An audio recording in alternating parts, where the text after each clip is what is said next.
10 jours à peine que la campagne est lancée.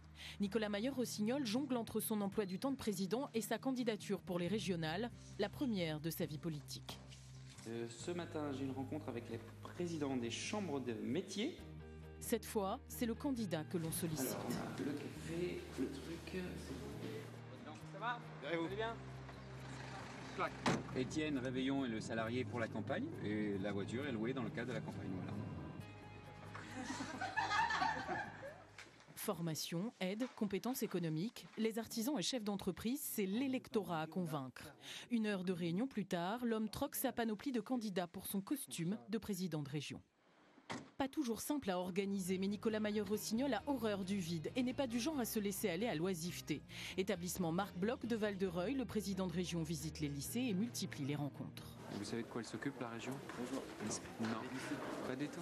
Elle s'occupe des lycées, exactement. Je ne sais pas qui l'a dit, mais c'est ça. Bravo. Jusqu'à même débusquer les personnels en cuisine.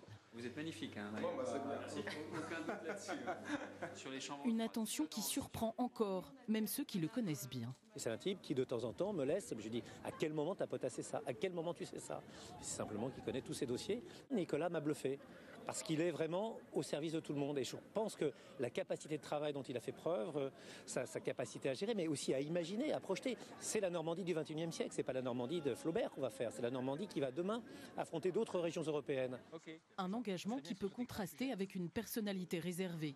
L'homme ne parle que très rarement de sa vie privée et à 37 ans présente un parcours atypique. Salarié dans le privé, il a après les plus grandes écoles et l'université américaine de Stanford milité pour le collectif Attaque pour finalement rejoindre l'homme le plus influent de la gauche en Haute-Normandie, Laurent Fabius. Il m'a envoyé un mail il y a beaucoup d'années en me disant voilà, je suis un homme de gauche, je voudrais travailler avec vous.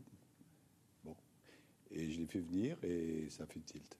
Il a travaillé à la fois au niveau européen et dans des entreprises, donc il sait ce que c'est que la réalité. Des gens intelligents, très simples d'abord, et voulant travailler pour le bien public, il n'y en a pas beaucoup. Une rencontre déterminante. Après la démission d'Alain Leverne, il devient le plus jeune président de région le 14 octobre 2013. Une mission à laquelle il s'est pris au jeu, à tel point qu'il saute le pas aujourd'hui et se soumet enfin au vote des électeurs. On fait la réunification, c'est un moment historique pour notre région. Donc c'est quand même génial de pouvoir participer à ça.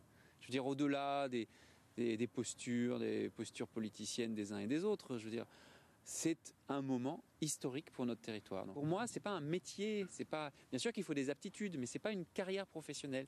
Ça doit être un engagement public. Bon, la politique à l'ancienne, c'est terminé. C'est une élection locale, l'élection régionale. On a besoin d'élus pragmatiques sur le terrain, qui bossent, voilà, et surtout qui mettent en conformité leurs paroles avec leurs actes. Une vision qu'il aura à défendre ardemment dans un contexte défavorable à la gauche. Chaque heure de campagne compte. Et demain matin, départ 7h pour Alençon. Nicolas Mayer-Rossignol espère rester le plus jeune président de région de France, le tout premier d'une Normandie réunifiée.